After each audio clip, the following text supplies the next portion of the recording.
Welcome to the LowCarbUSA podcast, where we seek to inspire you to help us build this community.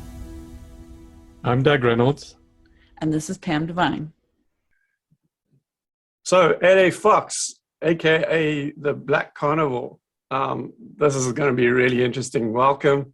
And I think maybe let's just start out by telling us how you found this way of life and why it was that you kind of adopted it.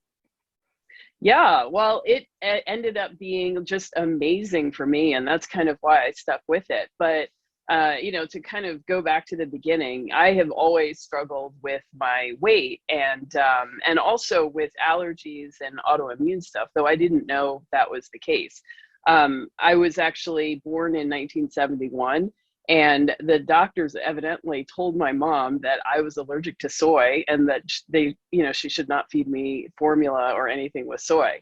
My mom just told me that a couple of years ago. And I was like, oh my God, you could have saved me so much agony. I mean, it was only a few years ago that I went to like a doctor and discovered that I was allergic to soy and corn. And I was like, from the get-go, like this is a known thing. Wow. But in any event, so I've always struggled with autoimmune stuff and my weight. And so I, tried every diet over the years. And I did try Atkins like in the 90s and that worked pretty well for me, but I also consider myself to be a sugar addict. So, giving up like coffee and candy and cake and all that kind of stuff was just like, there was no way in my 20s that I was going to consider doing that. But in any event, by 2015, I had reached an all-time high weight of 246 pounds, and I was in a lot of pain and, felt awful. And I just kind of hit that breaking point where I was like, I gotta change. I gotta do something different. And, and I, from that point, like found myself in low carb. And even before I had lost much weight, like the pain went away, the exhaustion went away, the brain fog went away, and all these things improved. And so I was so excited to to see this happening. And I really wanted to understand why it was happening. So I started, looking on YouTube and like looking everywhere that I could to learn more about, like, at the time we were calling it, I don't know, the caveman diet or, even paleo, I guess it was being called. And so I just started learning more and more and getting more and more interested. And I went on to lose 80 pounds, and that was amazing. But I still had some lingering health problems that, other people seem to resolve completely on keto. So by the end of my keto journey, my asthma was totally uncontrolled, and I was really having a hard time breathing. My eczema, continued to get worse. And my aches and pains were gone, and I had a lot more energy and a lot less brain fog, but my allergies were still a problem. I had a whole regimen of Benadryl, Claritin, Flonase, tissues, Sudafed for emergency situations. And, there was just a lot of stuff that I took all the time.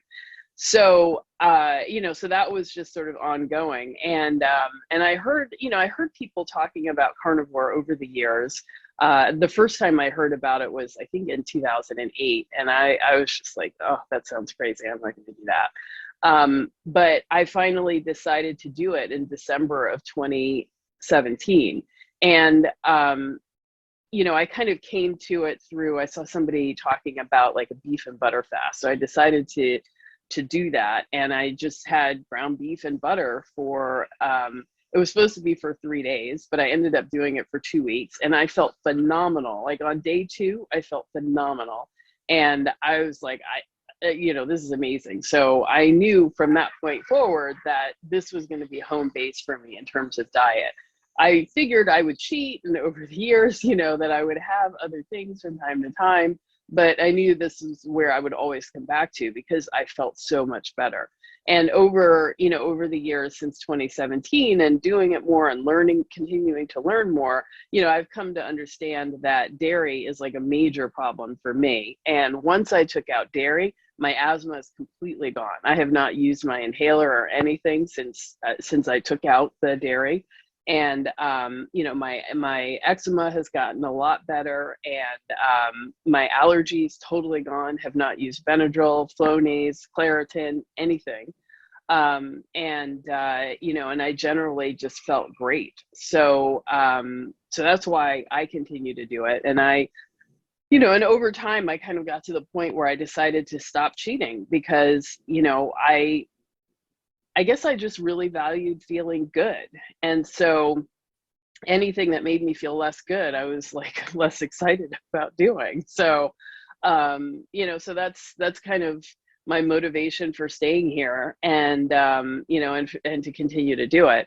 And I really wanted to to create a platform to talk about this way of eating, because it is very different, and I think people do need some reassurance that everything that they have learned thus far about the proper way to eat is that there's another way, and that they're not, like walking hand in hand with a heart attack and stroke and death. And so I wanted to create a platform where people could see that this could solve some of the problems that, that they're struggling with. And I decided to name myself Black Carnivore because, I didn't see any other Black people, doing this way of eating on social media. And it's not because we're not doing it. I think it's because people are not, elevating our voices. So I decided to be that person that would elevate our voice. And I decided to name myself Black Carnivore because I figured if I'm asking the question, or any other Black people doing this, somebody else is going to Google that same question and they'll find me.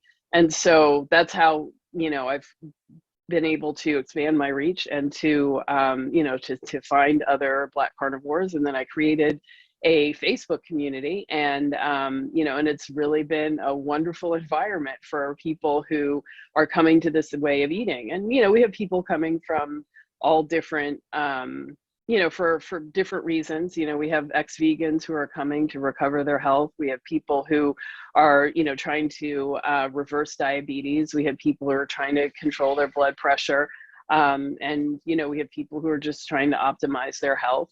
And I think that, like, this way of eating is so different that you really do have to have community in order to, in order to maintain it, because you have so many forces, encouraging you to eat, to eat sugar, to eat junk food, to eat processed foods. And, it's too hard without it. So that's kind of, me in a nutshell. And, and I suppose, like, I'm so motivated to do this because I've seen so many people struggle with their health needlessly. And, like, my mom was, very, very obese for, all of her life. And, in retrospect, I think she was a sugar addict as well. And she would have, really been able to control so many of her conditions had she, been able to follow a low carb or ketogenic or carnivore way of eating. But, she wanted to do what her doctors told her was the healthiest way to eat. And it, that way did not work for her at all. So, she ultimately, developed cancer and died. And I feel like if I had been able to get her back in 2015, if I had gotten her to do the low carb with me, she would absolutely still be here today. So I really want to share this method, with other Black women, especially, who are struggling so much with diabetes, with, heart disease, with obesity, and, get this message to all of these people, because I'm basically still trying to save my mom. And even if it can't be my own mom, it can be, any of you who are watching this or listening to this. It could be your mom or your aunt or your sister, and, to try to save some other people's lives. So that's, that's why I'm doing this. Yeah, it's amazing that you bring that thing up about family and your mom in particular. Because Pam and I have exactly the same issues, right? My mom is starting to develop dementia. My dad is struggling with arthritis and pain that I know would be vastly improved if he had to get off all the carbs and stuff that he eats. My mom, from everything that I've heard, I'm fairly sure would have at least vast improvements in her cognitive function and stuff like that. And but to try and get them to do it, it's like, I'm an engineer, I'm not a doctor. And as much as she loves me as her son, she won't believe me, and I can tell her about all the stuff that I do and show her all of these fantastic speakers and stuff that we have at our conferences and that, but it's like, it comes from me, and she just won't do it. And it's heartbreaking. Pam, her dad had some issues with cancer and stuff like that. And it was like, we don't know for sure that it would have helped, but there's a really good chance that it would have helped. And it's so easy. It's so easy to try it, and you see the results so quickly that it's not like you have to try this for 10 years and say, oh, it actually didn't work. You can start to see results really quickly. And like, that's what I do now is what, like, try and help everybody else that's prepared to listen, because I can't feel like I can't help my family. I find it interesting that you brought out that thing about having on keto, that you still had lingering issues, some issues that have went away for other people who did the keto diet. And it's funny that we were talking off air about your name and the pronunciation of it, and you were saying that you looked it up on the internet and you actually saw Georgia Ede there, her surname is spelled the same as your first name. And the fact is that she has been she's a fantastic friend of ours. She's been a speaker at many of our events. But she did the same thing. She was keto, and obviously had big improvements, but she still had these lingering issues. So she tried the carnivore diet as an elimination process, and everything cleared up for her. But so much so, because her idea was that she was going to start adding stuff back to see what was causing it. And she just said, forget it. I'm staying on this. Like, this is me. From now onwards, this is me. I'm not even going back. But there are other people that do find that it helps cure things. One of the guys, in fact, we did a podcast interview with him very recently. I think it was the previous one to this. And he had ulcerative colitis. And he fixed this by going carnivore. But then since then, he has started to introduce some stuff back, even as much as the sweet potato now and again and something like that. And yet he's maintained his reversal of that condition. I think what you brought up was that everybody's different, right? You brought up the thing about dairy, and that for some people dairy is fine, and not for other people it's not. And I'm interested to hear that when you say dairy, is that like all dairy? Is it milk, cream, butter, hard cheeses, soft cheeses? Are there some that you can tolerate and not others, or is it just like nothing? Yeah. People often ask me about raw dairy, and to be honest, I did not do the experiment to compare any. My breathing problems were so bad at the end. I ended up going to urgent care twice, and when I got there, they were like, "Oh my God, you walked here?" Like, wow. I had to go on a nebulizer for 10 minutes just to open up my lungs enough for them to listen. So, by the time like this happened, I just, and I actually stopped the dairy, not knowing that it was going to do anything for my asthma. But in the beginning of carnivore, a lot of like the veteran carnivores would say, dairy could be a problem. You got to check it.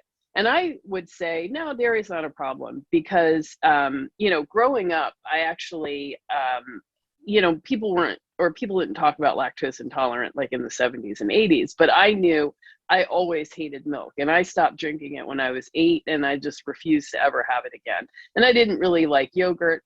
I like cheese, like on a burger, or something like that, but I didn't really even like to eat cheese.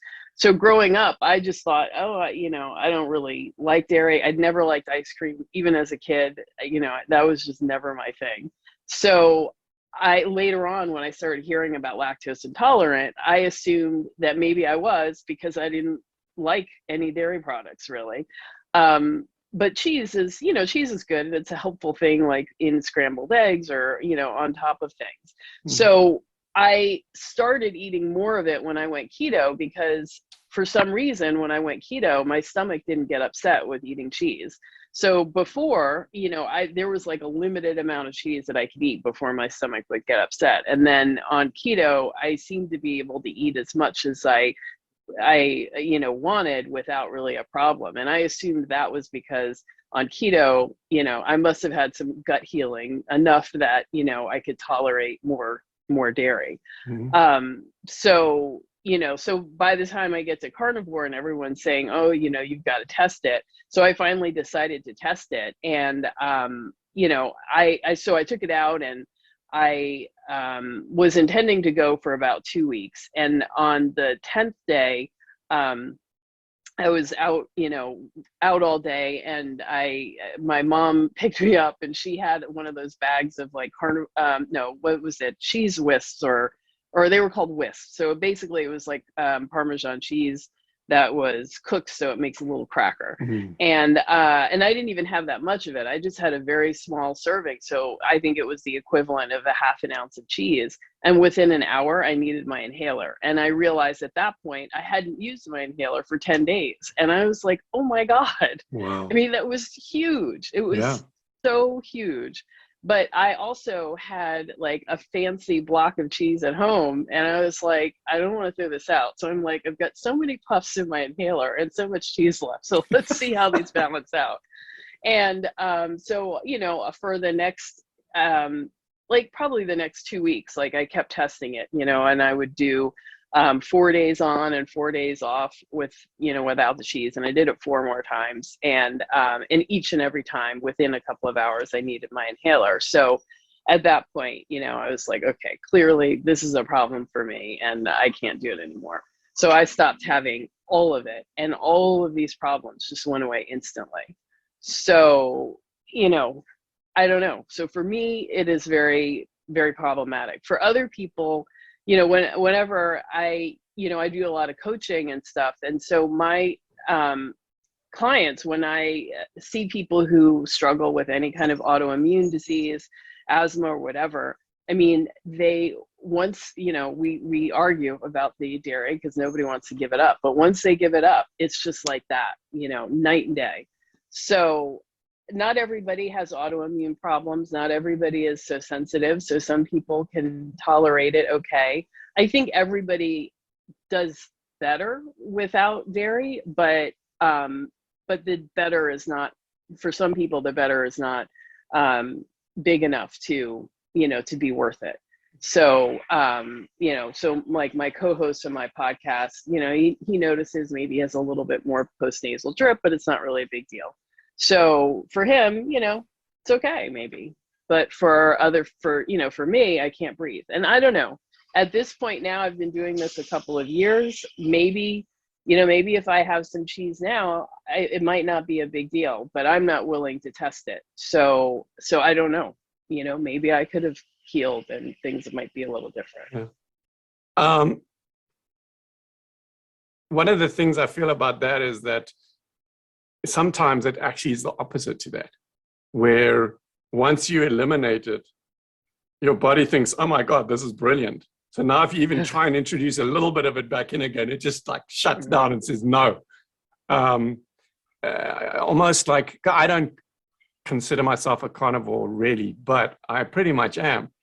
And I've migrated there over time, where I've learned how unnecessary vegetables really are. When I first started with keto, I thought I have to get all these keto vegetables in, but learning about oxalates and all of the anti-nutrients and stuff that plants have in them, I became less concerned about getting my quota of vegetables in. And eventually it got to the stage where I'm pretty much carnivore. And I keep saying every now and then Pam makes this amazing dish with shrimp that has broccoli and some spinach and stuff like that in it as well. And it's lovely. And I eat it.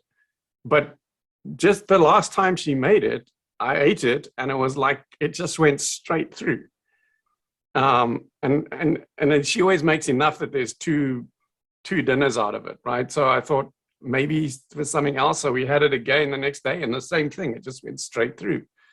And I don't know. I don't know. I haven't got a randomized control trial to show this or something, but I feel like adding those vegetables or vegetation back in, as I call it, somehow my body's now starting to say, you know what, the minute you introduce it, I'm getting rid of it because I don't want it. And but again, we don't have trials to show that. So it's just like n equals 1. But when n equals 1 becomes n equals 1,000, becomes n equals 100,000, it makes you sit up and at least take notice of it. Anyway, so you branded yourself as the Black Carnivore on social media with this intention of reaching that community. And the reason we got introduced to each other was for the same reason that we are trying to expand our reach into the African American and other ethnic communities as well, where we, up until now, we have found very little traction. And I'm interested to hear how that community is growing. Is it are you getting a lot of interaction with this community? Because we know that they really need it. We've never been able to reach them. Yeah, I mean, I think that there was a lot of interest, and there's a lot of people, the word keto, I mean, it's like the most popular diet that people Google on Google, yet, it's being, people speak of it as if it is the, worst possible thing to do. So it, people are aware of it and they know about it. But I think what I struggle with now is that, it has been so commercialized that people go to the grocery store and they pick up a bunch of products that say keto and they think they're doing keto. But I feel like in the Black community, people are at least sort of familiar with that word. And so there is an openness to it, and there are plenty of people who really like meat. And so, what I'm trying to do really is kind of give people the permission, like, you can eat meat again. And I'm okay with, any level of carb restriction, I think is good, and I want people to get there. So, people are only ready to, go to salads and meat. I'm fine with that. That's fine. But we still have to burst through this, this barrier of believing that meat itself is harmful. And, and so this, I think that there's a growing movement to, I guess, in the vegan or vegetarian community that is really targeting the Black community, and young Black people seem to be adopting a vegan diet at even a higher percentage, at greater speed than their peers in the white community. And I have some like theories and ideas about why that is, but until there's another counter voice, that's just going to keep happening. And so, we are a tiny little, circle of people who are, trying to be out there saying, hey, meat is actually healthy, and here's why. And look at our community, and look at who has thrived eating, a meat-based diet. And, so hopefully we're able to make some inroads there. And so it is thriving. And like I said, every day, more and more people, come and find me because they're searching, for, black meat eaters or black and carnivore, and they find us. And we do have like a fair amount of ex-vegans who, are just trying to regain their health. Right. I saw you did a podcast with Diana Rogers at one stage. She's doing a lot of work trying to counter this vegan mission. I mean, they are so organized and so powerful, and they've got so much money behind them that that's why we're having meatless Mondays and all of this kind of stuff, and we really do need to try and consolidate our efforts to counter that and say, I'm not telling people they shouldn't be vegan. I know there's a lot of ethical and religious reasons for people to choose to be that way. If they understand that carbohydrate reduction is really important, and that they try to do it within the context of a vegan diet, then we will try and help them to do that. But understand that it's really hard and it's not ideal. But I don't want to chase them away.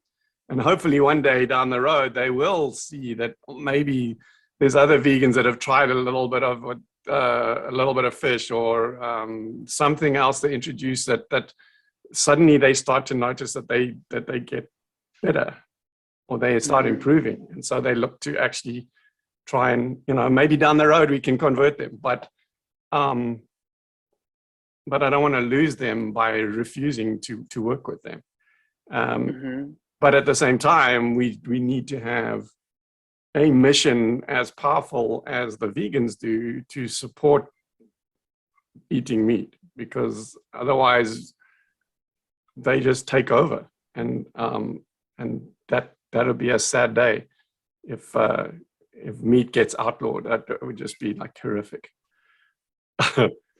Yes, absolutely. Yeah.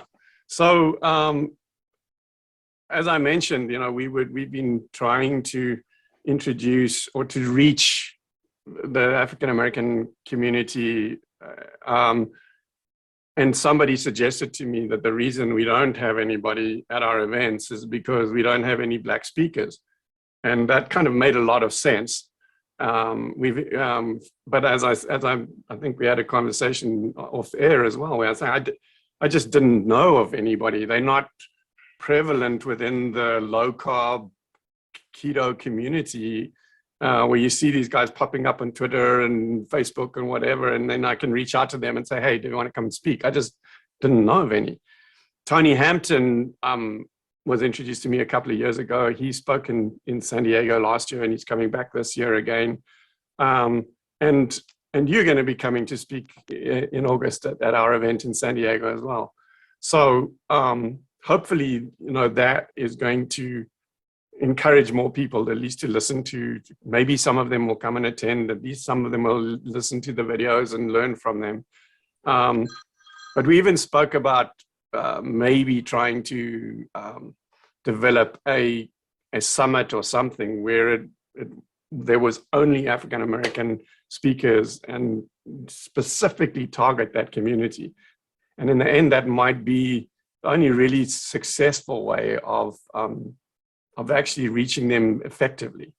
So I'm very, very happy that you have agreed to come and speak at our event in August in San Diego. And then also, hopefully we can work together to try and find more effective ways to reach these communities so that we can help them, because we see it in all of these communities. It's not just the white people that are obese and struggling. They every different community, the Hispanics, all of them, they have the same issues.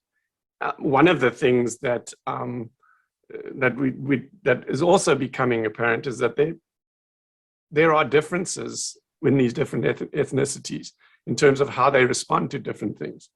And so it's, if we're going to teach doctors about how to do this, then they need to also be aware of the fact that if they have an African American patient that comes in, that there may be some things that are different to the white patient that came in, or the Hispanic patient that came in, or the Asian patient that came in. Dr. Vivian Lowe is an Asian doctor who has spoken at a few of our events now, and she's very active in the outreach committee that we have in the SMHP. And she focuses on that so much. It's like how are the different ethnicities different in the way that they respond to different inputs? And it's so important for us to all learn what those differences are so that we can help everybody. So anyway, I'm rambling here. I'm sorry. Well, I'm just so excited that we're gonna bring you into our community. It's exciting. Well, I mean, I would love to speak to that, and I am really glad that you have made the decision to try to bring more Black and all ethnic groups to participate in Low Carb USA. I think that is absolutely the most important thing to do, because people need to see themselves represented, and that's what's going to make them be interested in participating. So if you want to to expand the the population that's attending, that's definitely the way. And and to that end, so I've been working with a partner. Her name is Shun Foreman, and she is otherwise known as Sugar Mode Off.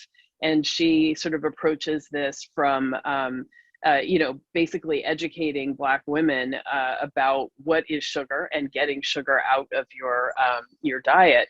And so we have decided to put together a conference called Black Women in Low Carb. It's going to be a virtual conference, and we're going to do it in the end of September. I think that there are a lot of medical professionals, there are coaches, there are influencers in the low carb space, but for whatever reason, we're not seen in these like you and other conferences who may be looking. They're not seen. So what we're doing is just pulling us together and putting on a conference. I can think of right off the bat right now, about 10 or 12 doctors who use low carb or some version of low carb with their patients. So, so I want to put together a conference where, these people can speak. And as we pull together this conference, it functions like a magnet, and it will pull more people in. And, my goal is to really create a community for Black women who follow some form of carb restriction. I love carnivore, and I think it's awesome. And I think it can be effective and can work for anyone who chooses to do it. But I recognize that not everybody wants to do that. So that's fine. Whatever level of carb restriction you want to do to meet your goal of reversing whatever disease you have, like if you can find that right mix that allows you to find success and still enjoy whatever you're eating, that's great. I want to support that. So I want to build a community of people who are using perhaps intermittent fasting as their tool, intermittent fasting with some form of carb restriction. Perhaps there will be some people doing a low carb keto, vegan keto. There will be people who just want to limit their carbs to under 50 grams, or people who just want to restrict sugar, and and all, there's space for all of those people in this collective.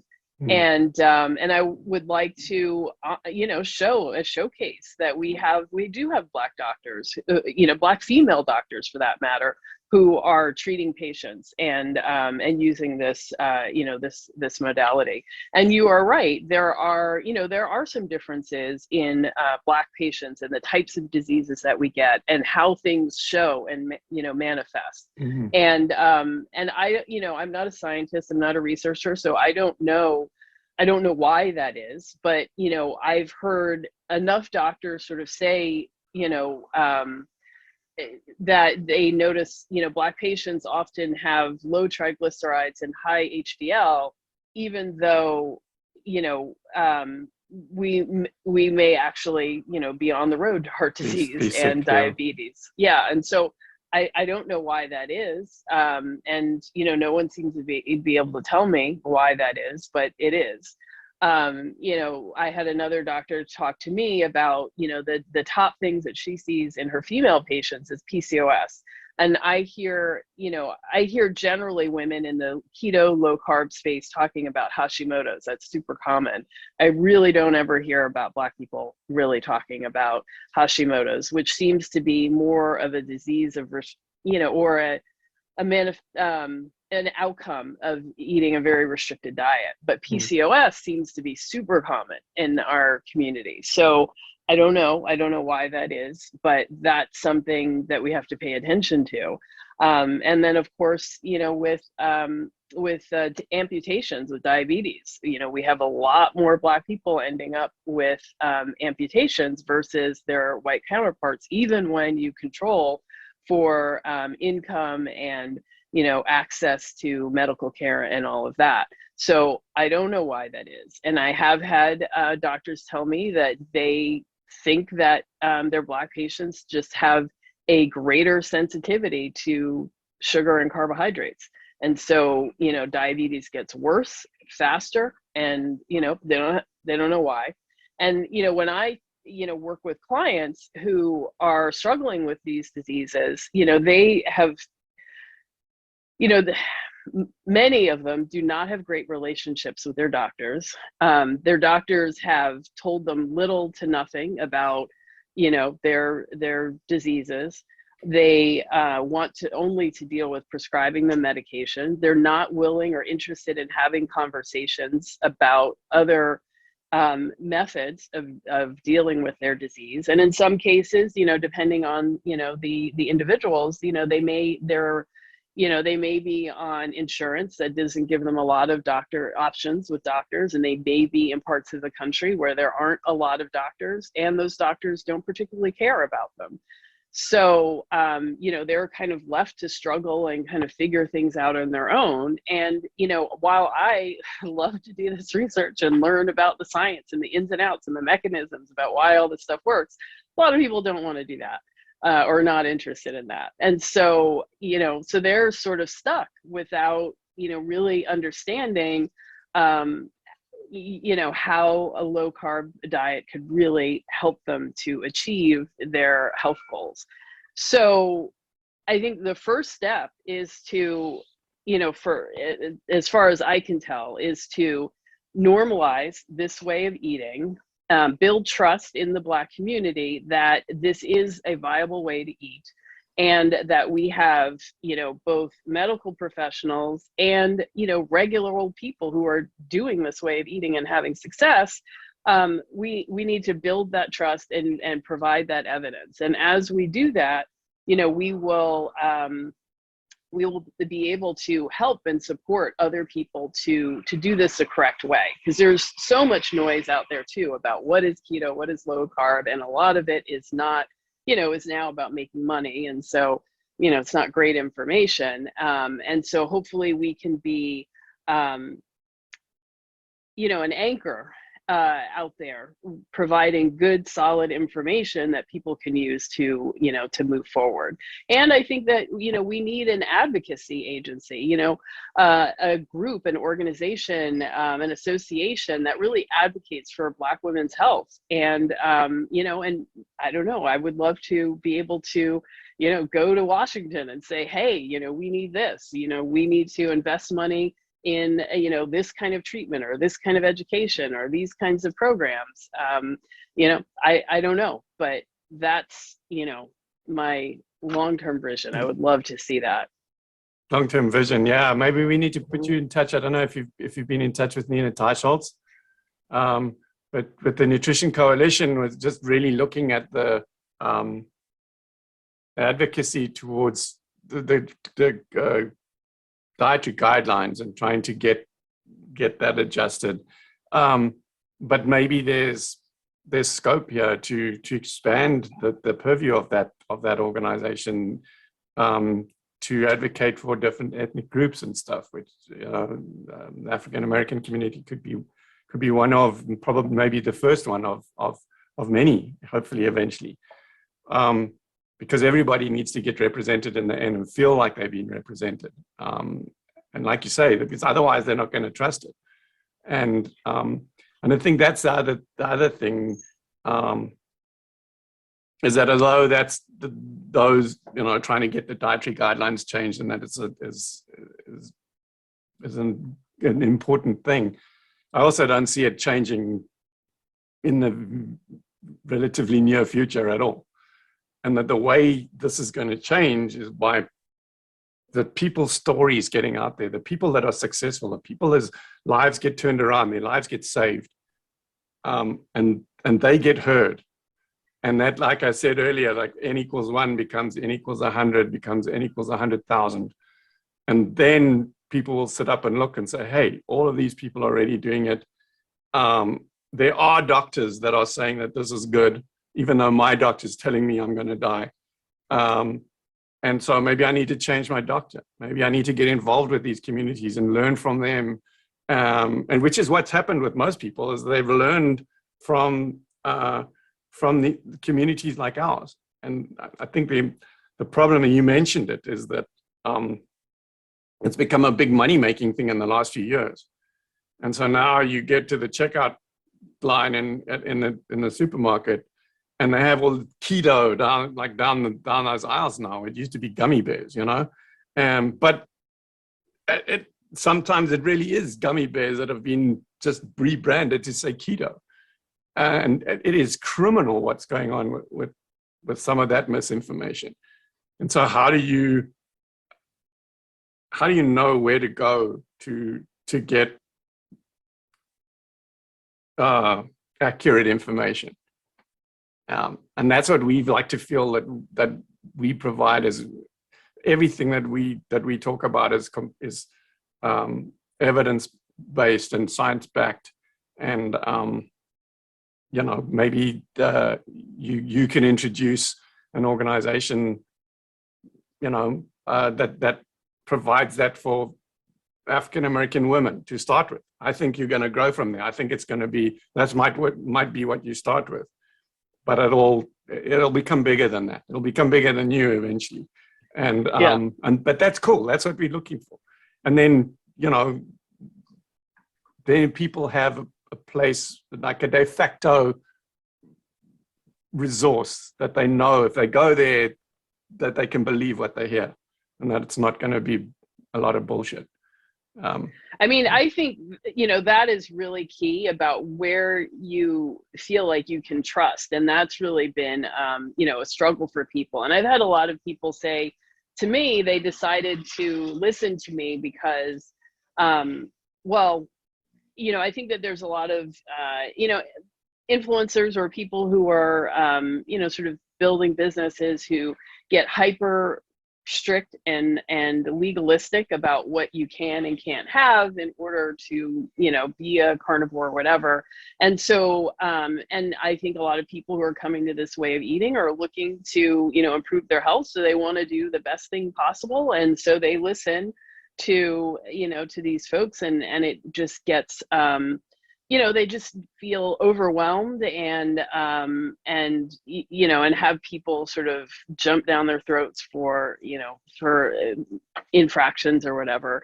And so I've really tried not to approach this way. I tell people often, like, carnivore, there's no club, there's no card, there's no dues, there's no, queen of carnivore, they're just, it's just about you finding the right way to eat that is comfortable and satisfying and sustainable for you, and helps you to reverse your disease. And however that ends up looking, like, that's the right way for you. And and so that is the approach that I would want to bring to this organization as well, is that you you have to find the path that's going to work for you to get healthy, and, as quickly as possible. And I want to bring together different voices because, there's a variety of, as they say, all roads lead to Rome. I mean, there's a variety of ways to get there. It doesn't have to be my way. And so, I try to bring that approach to this. I don't want to be dogmatic, but I do want to present information that is, compelling. So I'm not looking necessarily to recreate the science, because of course, you are, and, at LowCarbUSA, you're providing a lot of really solid scientific information. And in fact, I see this opportunity to speak there as not only an opportunity to talk about what I'm doing, but to actually face the scientific and the medical community and say, hey, you are missing out on an important population. We have needs. There are questions that needs to be answered, or at least focused on. And here's what, I'm seeing as the problem. And here is what I would like you to focus on the next time you are looking for a project. And so I'm really seeing this as an opportunity to, to speak to a portion of the population that I never get to talk to, really, which is, the doctors and the scientists who are interested in low carb. So, yeah, I don't know where I was going. No, I think that the feeling's mutual, though. I think the dinners, you have like really awesome low carb dinners that we have in the evenings and stuff, and the conversations and stuff that go on around those tables are just spectacular. And I'm really looking forward to this. Hopefully, between you and Tony, we'll actually look out and be able to see a few black faces in the crowd. That'll be very cool. But I think even more important than that is exactly that we can have these conversations and talk about how we can be more effective about getting and reaching these communities, because they need it so badly. And I think that's a really cool place to stop it. I'm so thankful for you to be on here. Thankful that you've agreed to come and speak in August. And I look forward to meeting you in person and having those conversations around the dinner table. I think it's going to be awesome. Yeah, me too. I can't wait. Thank you so much. Awesome. You've been listening to an episode of the LowCarbUSA podcast. You can support us on Patreon at patreon.com/LowCarbUSA.